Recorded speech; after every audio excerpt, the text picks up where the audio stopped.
Kukhangeleka ngathi ijelo leSABC kunye nemibutho yabasebenzi lizakubuyela ezinkundleni zamatyala kungekudala. Oku kulandela ukuqosheliswa kwenkqubo kaSection 189 yokudendwa kwabasebenzi kweliziko losasazo.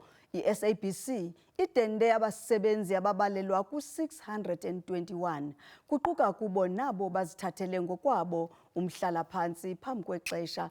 Lemibutho ithi elinani belingalindelekanga. iBMAU kunye neCWU zithi le nkqubo ayikhange isingathwe ngendlela.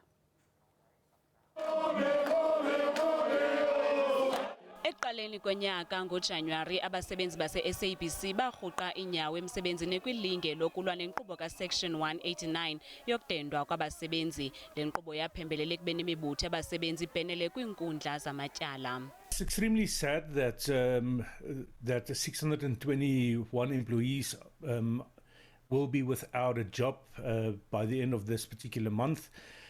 We thought that we would be able to persuade the SABC differently. Kwimbalelwano ekhutshwe namhlanje elijelo losasazo liyavuma ukuba le nkqubo khange ibe lula. I think at this point in time the legal route might be the route that we are going to look into, but we'll be advised by our legal gurus.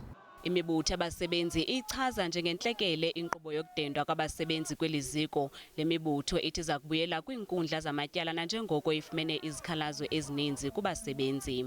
iSABC yalile ukuphefumla.